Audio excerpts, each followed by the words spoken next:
Andrew almost had me, and then Jake had to bring my Adepticon list into it. I don't know if that's a bit sneaky, but I liked hearing that.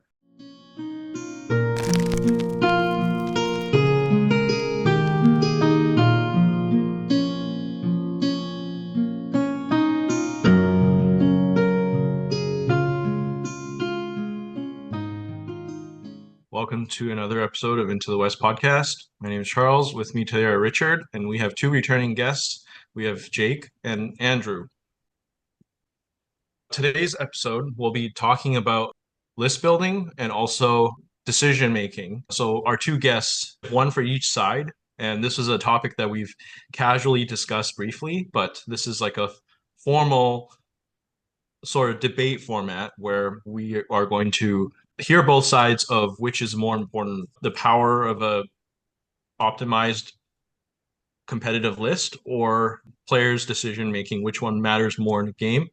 Before we get started, I just want to do a quick shout out of the sponsor of the video, Baron of Dice. They make some great Middle Earth SBG dice as well as dice for many other games. Go check out their products on their website. You can use our promo code WEST for 5% off your order. And also want to thank Mithril Brush Painting Competition for sponsoring this video. If you want more information on the competition, as well as how to enter and how to support the competition, just check out the link below. Also want to say that we're doing a Patreon promotion where after 1 month of signing up, we will be sending out one pack of dice. Custom Into the West dice. Yes. Also, a quick thank you to all of our patrons over on Patreon for supporting us. If you want to see extra content, see videos early, and other perks, please check out all of the perks in the link below. A special shout out to Ragin Ridge 83, the top supporter of the channel. Okay, so I'm just going to show a quick visual that I had made up just to help us visualize discussion. The outcome of every game that we play, we have strength of list. So basically how good your list is, how strong it is, your decisions in game. And then there's a portion that's uncontrollable. So for example, your dice rolls or your matchup or the scenario favorability. So we're just going to be focusing on these two. And so we have Andrew on the side of strength of list and Jake on the side of player decisions. Let's have Andrew start. Andrew can kick us off with his argument. I know that he's a huge fan of maximizing the strengths of his list and optimizing lists. So whenever you're ready. Yeah, let's do it. I'm also going to do a shameless poll to try and get Richard on my side for this debate. I'll just start like very simply, right? I think we can all agree that all of these factors are extremely important in winning a game and winning a tournament of MESBG. I think we just have kind of different views on maybe, like you said, Charles, on that pie chart, maybe it's not 33 for all of us, but it's maybe 40 30 30 or something like that. So we're not talking about major differences here. But one thing I see often, which is, Richard actually brought it up recently in our Discord server about lists that have points left over, even 1 point left over, right? Or lists that have odd number model count, right? These doesn't mean these things are exclusively wrong or incorrect, but it just means that there's a more efficient way to build the list, and there is an advantage that you're missing out on. Just to clarify, right? An odd number list, adding that one more even model gives you an additional model to break and could impact your quarter amount as well.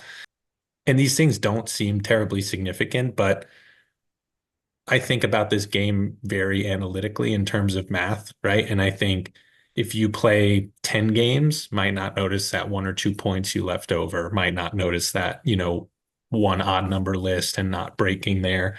But I feel like if you play 50 games, if you play 100 games, I firmly believe you will lose maybe 1 or 2 of those, or draw when you could have won, or minor win instead of major win, because of not spending that extra 1 or 2 points, or not, optimizing your list to have that additional break point. I think this game is played really at 2 levels. I think there's the fun level and the competitive level. You can obviously play in between those two, but I think if you're going to a competitive event and have a hope and expectation of being able to win, there's really some limitations that you're going to have in both the lists that you can take and the way that you build them if you really want to stand a fair chance against some top players. Doesn't mean you can't win with a less optimized list, doesn't mean you can't win with great player skill. But I firmly believe that you will not win a major tournament without a hyper competitive, highly tuned list. And what that means to different people might vary. You can get into maybe, what some of the things I think are extremely important in terms of list building. But I think it's extremely important. And when you're building your list, at least for myself, I think about all the matchups that I think are common in the meta, and I think about how my list squares off against those in an objective scenario, in a killing scenario, etc. And so I think it's extremely important. I'm going to start by talking about Richard's Adepticon list, which I believe Andrew thought was a joke when Richard had originally sent it to him. And he ended up getting third. And so my thesis is that that is largely based off of, well, actually, I think Richard's list was better than maybe originally thought. But also, like, Richard's a very skilled player, and he brought a list, and maybe that list was not, like, hyper tuned to a specific, like, idea of what lists should be. He still performed very well because he played it well. Obviously, when you give a hot take, like I gave a hot take, there's a lot of nuance that kind of gets left behind because it's more fun to just give a really strong opinion and like release that into the wild. I think I agree with a lot of what you said, Andrew. Part of what I'm thinking about is there's a wide range in terms of like what is a super tuned list to like a not at all tuned list. You talked about that the odd models, the like points leaving behind, those are things that in 1 out of 100 games might influence it. I totally agree. I hyper-tune my lists whenever I build. But at the same time, I also think that, if you're looking at it in terms of percentages, a higher percentage of games are going to be decided based off of the decision making that you're making in that game than like how tuned your list is. Now, of course, there's like a point where that breaks down, because if you just take like only Minas Tirith captains and Minas Tirith warriors, and in some games that'll actually be great, right? Like if you're just spamming things out and you need numbers. But I guess the point I'm trying to make is, in terms of the extremes, there's a point where I think the list building like matters less. Like the amount that you get out of it, the juice for the squeeze, it becomes less. And the decision making always is like really important. Wow, this is hard. So Andrew almost had me, and then Jake had to bring my Adepticon list into it. I don't know if that's a bit sneaky, but I liked hearing that. Oh, you almost had me. I like the compliments. It's really tough. Both of you bring up really good points. Obviously, like as competitive players, like we know how important both of these are.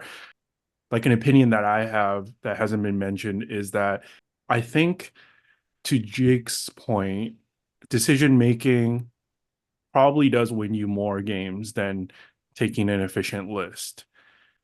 But then to Andrew's point, when it comes to winning tournaments, especially if you're at a big competitive tournament, you're going to have to go through some really good players that don't make as many bad decisions, or at least on par with your decision making.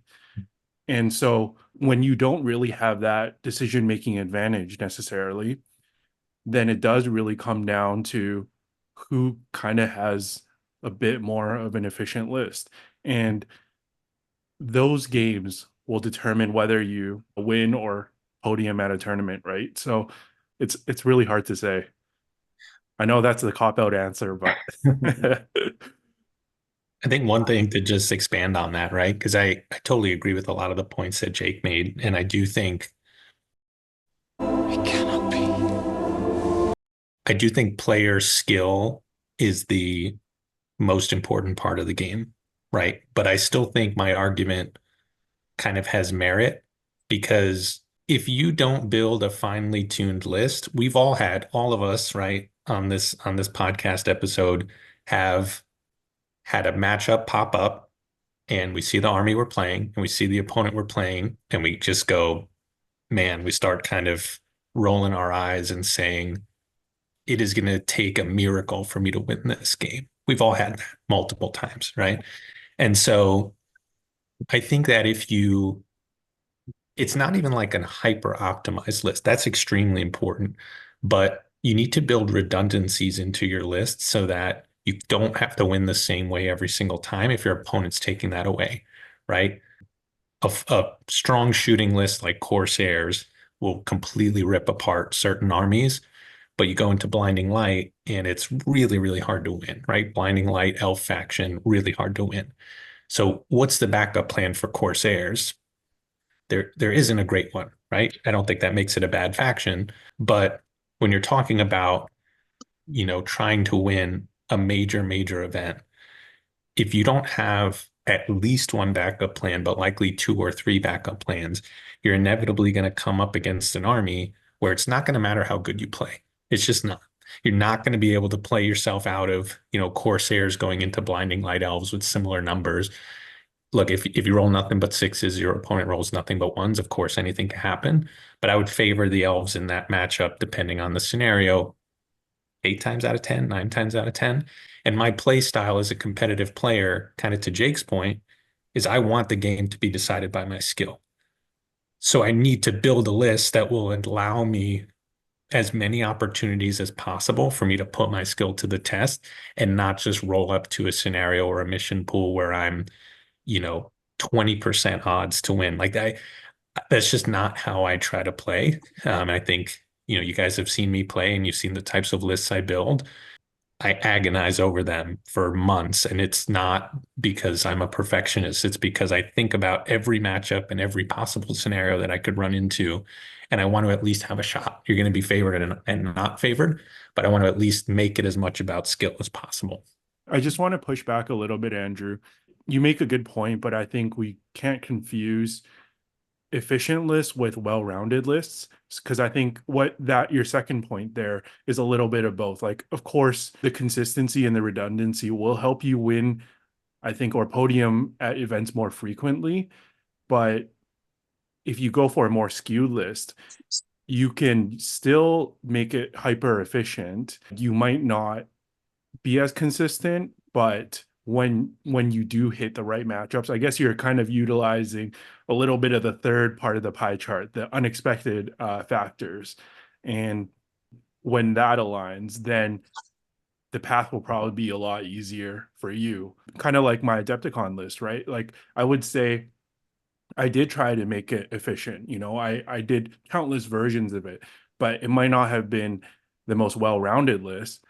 But the games that I won, I pretty much won every game like 10-0 or like 12-0, so I think you do make a good point, but I would just say it's a bit more nuanced than that. I haven't played at like basically top levels of GBHL. At some point I'll play over there, and I'm really curious to like experience what that's like. And I want to see, like, is this actually like vastly different from what I've experienced playing in the tournaments? Is everybody just so much better? Because, what I think about is at Adepticon, I was playing Angmar without March, and I rolled into a Rangers of Athelion list. Ouch. Like, on paper, that's a 8 out of 10, 9 out of 10 times you lose type situation. But again, it goes down to like player skill. I was able to play my way out of it because of the situation and what I took advantage of. And so I agree, when you get up to that level where it's like top table, you're playing against somebody that's really good, the list can matter a lot, and like that rock, paper, scissors aspect can matter a lot. But at the same time, like, I've never played a game of MESBG that I've lost that I haven't looked back and been like, wow, I made at least one major mistake, or probably more than that could have changed the outcome of the game. And so it's hard for me to be like, yes, it was all of my list's fault or all my dice's fault or whatever, when like I see that I made mistakes. So like if you take a skew list and like you accept the fact that you're gonna have like bad matchups, but on the flip side of that, that means you're gonna have like really, really good matchups. So in like a really large tournament, do you play that's gonna balance each other out? Or maybe you're gonna like hit really good matchups more times than you're not, and then you get a big advantage. I don't know. I play well-rounded lists, so I've heard people say that in tournaments where you maybe in the last few rounds you're really expecting to play the top players, that it can come down to like how well you meta select. Like if you expect these top players to be playing certain things and you can pick into what they're doing, then hypothetically you can play your way out of less good matchups earlier in the tournament, and then you have an advantage against like the more skilled players later on. I think that has some amount of merit. I think earlier on in the year, there was a really big and competitive GBHL 100 event. It was lower points. So at the time, the meta was hardcore like Hunter Orcs. And like from what I knew, a lot of the top GBHL players were going. And one player, the one that won, took chariots, pure chariots. And so I guess straying away from Andrew's point here, but still on his side, is that it might not even have been the most efficient list, but it was kind of due to list building because I'm sure he's a great player, but there were plenty of great players at this event, but he won basically due to, building his list in a way to counter expected lists that will appear. So, Jake, I think you made a point for Andrew there. Oops. So first of all, I think his name's Jakob or something, and like he's won 2 or 3 other hundreds or something this year. So like, sure, but also it's not like he's not one of the top tier players. And like I think I've heard people say like they're predicting that he's going to win the GBHL. So like, yes, he meta selected, but he's also a fantastic player. And also, I've never really played with chariots. My understanding is chariots are like bad into dwarves. You don't want to hit D7. And like D7 is also a counter to Hunter Orcs. So it's very possible that he just happened to miss the dwarf players and get like the matchups that worked for him, you know? And that goes to, I think what you were saying earlier, Richard, is that like sometimes just who you hit in a tournament can make a big difference. Need to avoid the dwarves in round one, then you're good. I'll defend Jake a little bit. I think he's a little bit alone there so far. So as someone who likes playing skewed lists, I think for highly competitive skewed list players, they know which scenarios that they're weak against, and they probably practice it a lot more and know exactly what to do. Like you see, like a really, really good top Goblin Town players in the world, they can still be like probably the majority of players in like Lords of Battle. They probably have like so much experience and knowing what to do. And that's like to Jake's argument is that even though the scenario doesn't favor them, even though their list is not optimized for those scenarios, their skill is just that much better than the majority of players. I also just want to add one other thing. So part of my original take was that lists get focused on too much. And like part of that was, I listen to a lot of MESBG content. I've freaking love this game and I paint a lot. And so like the combination of those two things means that I listen to pretty much most stuff that comes out. And a lot of people do talk about lists, especially in the GBHL. There's a couple podcasts that do a lot of talking about lists. And I was reflecting on that. And one of the things I was thinking about is like, again, I love this game. I talk about lists a lot. I send lists to people. I get them reviewed. Part of it is like when I'm not playing the game and I still want to think about it because I enjoy this game, like the thing that I can do is just muse on lists and what works and what doesn't work. And so like that's why I think a lot of energy sometimes goes into list building, especially around the people that are having a lot of conversations about it because they love it. And this is one way you can talk about the game outside of playing it. If we're kind of towards the tail end, I think we should try to agree on what parts of the pie matter the most. I think that 1/3 for uncontrollable events is way too high. I think that should be like 5%, but I had it that's at 20. Quick question for you, Andrew, and this isn't just doesn't just apply to you. I've kind of seen it going around a lot where after a tournament, somebody will ask for the person who won the tournament, what is your list? And then they will take that same list to a tournament and somehow they don't do as well. So like there's got to be some explanation for that, and I think part of it is just because the player behind the list also matters, right? What you're saying, like the importance of optimizing the list to you and the strength of the list, would you say that only applies to like the top competitive player in your meta and maybe it doesn't apply to everyone else? What do you think about that? Yeah, it's a good point. And I think I said earlier in this episode, right, that player skill is the most important part of the game, right? And I was not trying to argue that it isn't. But I think this idea that list building is overrated and, hyper tuning your list is not important, I think is also wrong. To answer your question, right? Like I think you need to differentiate yourself, right? And I think a huge part of it is inexperience or lack of kind of player skill that needs to be developed. But I've also seen, and I'm sure you guys have too, because people ask you for lists all the time. Hey, I took this and I got absolutely crushed. It's like, okay, well, how many games did you play with it before the tournament? It's like, oh, I didn't play any. I just took it because I thought it was going to be a powerful list. And I mean, I don't know about you guys. Even me, if you give me a new army that I'm not familiar with and say, hey, go take this to a Masters event or a top tournament, like I'm not going to do very well. It'll take me probably 2 rounds to get the hang of it at the very least, not even master it, but just get the hang of it. And I might be out of the event by that point. I think that's another common mistake, Charles, that I see is like there's definitely a tendency, particularly for newer players, to focus on the list, which I think is kind of the point that Jake and others are making. And I totally agree that take any list you want, just like get to learn the rules and the strategy of the game.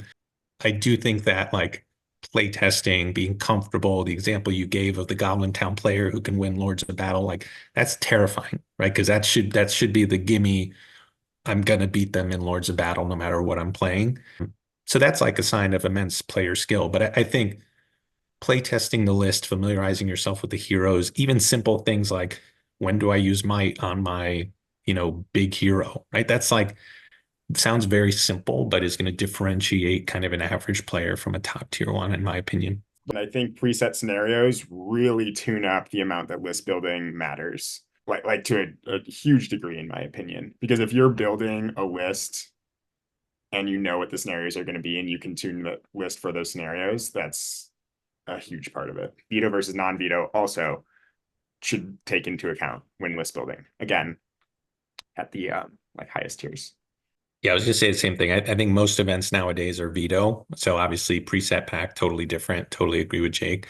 I think in veto, like game planning for the list you're playing, I think is going to be the most important thing. And I'd say that's my top priority as well. Like all else equal, if you're telling me like I have a preset pack and hey, this skew list, like Condis Chariots is great in these 3 scenarios, 4 scenarios. I've never played them like Jake. I'm not taking that. That's just not a smart choice for a competitive event. I would always lean towards taking the comfortable list. And when I say comfortable, I mean, you know it inside and out. You don't got to check the rules for courage on small heroes that don't often break or have to take courage. Like, every single thing about it. And you've tested it enough times to know when to push, when to like be aggressive, when to be defensive. And so for me, like I'm getting ready for my first Articon for Team USA here in about a month and a half. And I'm taking the list that I'm most familiar with and most comfortable with, right? And I didn't put too much thought into it because that level of comfort in a competitive environment where there's going to be nerves, I'm not going to know any of these players, right? Maybe I've heard of them, but that doesn't help me a lot if I've never played them before. Having that familiarity, I think, is going to just add a level of comfort, both in terms of the heroes I'm picking, but also the play style I'm playing, my very, comfortable play style that I always run. So to Andrew and Charles's point earlier, I wanted to pose you guys all a question. You out? Special guest Ian. You don't mean that. You can't leave. I think like as a content creator where we do try to talk about different topics, some of which are list building and some of which are gameplay. Do you guys find that maybe the reason why list building is so prominent, whether it's right or wrong, is because it's much easier to have a right answer? And it's so much easier to review a newer player's list and be like, hey, change that, change that, change that. Whereas obviously asking for improvement on gameplay is much harder. Like, first of all, like, what we play, it's not a video game. There's no like insta replays, these are live games, takes a couple hours. So you need someone who is more experienced to watch you sometimes. Because sometimes as a newer player, when you play a game, you might not be able to recognize the weaknesses that you do, like you said, when you play Jake. So how do they get better? And I think the first thing that they gravitate towards is, what could I have changed about my list? Well, I'll say to Jake's credit, and I do this too, especially when I got started, we played at Adepticon in I think round 4. And after the game was over, the first thing he said was, what was your feedback from the game? What could I have done differently? And, in that particular game, he kind of had Gullivar in archery range on like the first turn or second turn, maybe. There's just a bunch of like fishermen, right? What could they possibly do? So I think I got 2 wounds, maybe something like that on the first turn, and then he just kind of had to hide behind a building for the rest of the game. So we talked about that, right? But rather than just leaving it at that, we talked at length about how could I have utilized him better? Like, obviously, that's not something I want to repeat. But for you as the defender against this really scary piece, knowing you have a lot of archery, what recommendation would you give me to better utilize that going forward, right? And we talked about that a good bit. And I think when I first started, where I live, there's some of the best players right in the country, and I've run into these guys, and I got steamrolled when I was getting started. And I would ask the same thing, right? Like, hey, what could I have done better? And people will give you, especially good players, will give you very specific feedback, right? Like, I would have called up heroic combat here. Oh, I was pressuring you here, and I made you use might. And I'm like, whoa, like I'm learning so much from this dialogue, right? And I think in that instance, and again, just to reiterate, I do think your play skill is the most important thing, especially when you're newer, to focus on. But I think you bring up such a great point, Richard, because I think the natural instinct for a lot of players, especially newer ones, is like, how do I tweak my list to not lose again? But that's not the solution, right? The solution is what Jake is kind of preaching on this episode, which is, how do I use the pieces that I've selected better and more optimally to avoid this same outcome, right? And so I think, part of it is the flexibility of the list, right? Let's say you just have one army, that army's Minas Tirith, and you're not taking Gandalf, right? Like, you'd be fairly limited in what you can do. It doesn't mean it's bad. It just means it's got one play style. It's grindy. It's high defense. It runs into you and has maybe fight 5 and tries to win that way. And if that's not good in a matchup, I don't know that there's really much that you could change about your play style. But a lot of lists, especially Jake's Angmar lists that I played against, has all the tools in the world, right? So it's really, how do we use those more effectively? We talked about like an early compel that he had on one of my heroes that he didn't get off with the reroll.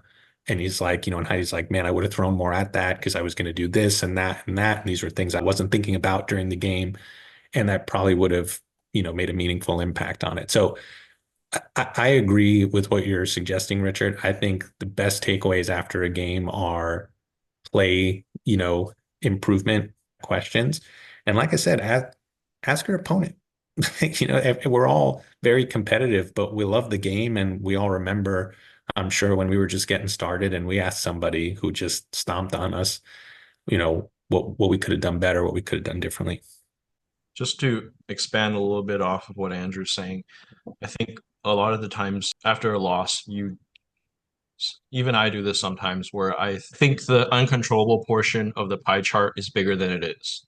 So I think, like, if I had won those roll-offs, if I had priority here, I would have won. Or if I had rolled better in wounding. But a lot of the times you have to go back to and think about why you made that decision to get to that combat that you lost, or the decision that you made to get to where you were. And maybe that was the mistake. And if you had made a better decision and had done something differently, you wouldn't even have come down to that roll off. Over the years, I'm still working on it, but I'm trying not to blame bad rolling nearly as much, because I feel like, you know, if you had made better positions, perhaps you wouldn't have needed to rely on those rules. I played chess for a good amount of time growing up, and one of the reasons that I like this game more than chess and think it's more fun is because the rolling and the randomness aspect puts you into situations that are more interesting and more fun. Chess is predictable. Like, you play out openings, 10 moves in a row that have been played out for hundreds of years. And it's all about how you react to things. When Gullivar got wounded, I panicked, and he sat in a corner for basically the entire game. And I could have done more things to try and utilize him and play around with him and make things happen. But like, I got locked up in my brain because I made a mistake, put him in a place that I just like forgot to pre-measure, and then like panicked for the rest of the game. The way that you are able to respond to the uncontrollable factors is a big factor in how the game goes. Yeah, I think that's one of the biggest things that people don't fully give credit to is exactly what Jake said, but also the pregame, meaning we've all had a moment where maybe a round ends a little bit earlier, you have a lunch break, and you see the matchup, right? You see your next matchup and you see it's against, oh man, like, I don't want to play that guy. I don't want to play that list. No, not him! Anyone but him! And if you think about it, like, you showed up to an event to presumably test your skill, beat the best players in the area that could come, and challenge your list and your play, skill, right? So I always find it just so interesting, right? Like, when Jake and I found out we were playing, it was at the end of day one. So we had all night, we were hanging out, and then we had the morning. I told him right off the bat, and I think he was a little surprised. I was like, I'm so excited that we're playing tomorrow, right? I don't know if you remember that, but because we've known each other a little bit from like the chat groups, but it's on the other side of the continent from me, and just be able to have that opportunity is awesome, right? Same way I was excited to play Charles when I went out to Vancouver last year. So there's this whole like internal dialogue that we all will recognize, right? That happens before the game even starts. And I think a lot of times people will, I don't want to say eliminate themselves, but handicap themselves before the game starts because of exactly what Jake just described. Like, I made one mistake and I know this is a strong opponent. Like, how could I possibly win from here, right? And that's most of the time not true. But I think that also happens before the game even starts, right? Stressing a certain hero, stressing a certain matchup. And Jake, you may have mentioned this earlier, right? This thought that like everyone in the GBHL has to just be better than us. Like, they play way more than we do, but the rules are still the same. And you know the rules inside and out, and you know that you do, right? So it's like, that's a little bit of an example of what I'm talking about, right? Like, I'm going over there in a month and a half. We'll see. Maybe I'll go 0-6, but I think I'm going to do fine. And it's like that mental side of the game, right? That's something I've always been pretty strong at. It's just like being calm, cool, collected, level-headed, and go into every game knowing the truth, which is that you've got a shot. You might be over 50%, below 50%, but you have a good shot. And then that's something I feel like isn't talked about enough. But what Jake's saying is also spot on, which is like in every game, even if you win 12-0, right? Richard, the examples you gave earlier of your list, you're going to have a moment where you're sweating every single game. You're going to have a moment when you're sweating, a heroic move off, a heroic combat roll off, or a maelstrom roll, right? Like, it could work out. You might get that 4+ on maelstrom. You might, get whatever you need for the move off, but you are going to be sweating. And if you don't get it, there's that mental kind of choice that you can make. Like, are you going to do what Charles was saying? And like, man, I never win these heroic move offs. Man, I never, this is so, if I just won that, the game would be over, right? Like, is that true? Maybe, but that's not what happened, right? And so are you going to hold on to that for multiple turns and reduce your play kind of ability because your focus is going to be down, right? Or are you going to do what Jake is saying and say, hey, that happened. Let me dust it off and let me just evaluate this turn as though it were a brand new game, right? And how am I going to make the most of that? And then, of course, if you're way behind, got to take more risks, got to be more aggressive. That's fine. But as long as you're making that conscious decision, I feel like a lot of times one or two things go wrong and you get kind of frozen. I told you guys the finals of Clash last year, my opponent, Easterling Bowman, first turn killed like 6 guys. Like all sixes they hit. He only had like 7 archers or something like that. Everyone hit, everyone wounded pretty much. My black Numenorians were like all gone. And I had that moment. I distinctly remember it, right? And I've got to like talk myself down. I'm like, look, if this is the way it ends, it's the way it ends. But it's not over yet. And here's some things you can do to stay in the game. All right, I think that's a good place to wrap up the discussion. Thank you both for coming on. Richard, do you want to say something? Wait. Hold on. Well, I just want to say that do we leave it to our audience to say who won this discussion, or I feel like we haven't really come down to a real conclusion.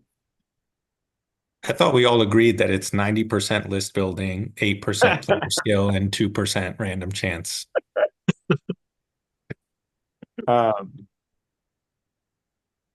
Not quite. I think what's funny about this is like I don't think I wasn't saying like list building doesn't matter. And again, I hypertune my lists. For whatever reason, I actually do way better in tournaments with preset scenarios, which says something about my ability to pick into scenarios, I guess. But I mean, I've really enjoyed the discussion. I think it's brought a lot of great points, and I know that this isn't what you wanted, but like I agree with Andrew on a lot of things about what he said, and yeah, I think that they're both important, and I think potentially it can be like a deciding factor if you have two very skilled players. Yeah. I think if you want a serious answer, I think my serious answer is something like 70% of the pie chart is player skill, 25% of the pie chart is list building, and maybe 5% is random chance because it's a part of the game.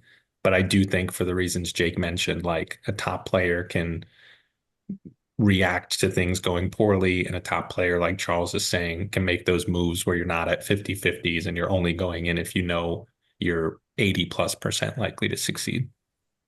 I think I like your distribution there, Andrew. If anything, player skill could even go a little bit higher, but with the caveat that the portion of list building can't be filled in 100% by player skill. That if you're just relying purely on player skill, there's probably always going to be a bit of a hole there. So it's might as well practice both skills. I definitely agree. I also think it's funny because if you look at like the top players, they tend to bring the top lists. Like they just bring really good lists. And so it's like in some ways it's hard to separate the two. Kylie, for example, she went and won like Articon Masters, Nova, and like Australia's Masters or whatever back to back to back. But she was also playing like Bears, Easterlings, and Assault on Lothlorien, which were like very meta picks at the time. We want to hear from our viewers. Which do you consider to be more important? Do you agree with Jake more or Andrew more? Let us know in the comments. Thank you all for watching. Look forward to the next episode of Into the West podcast.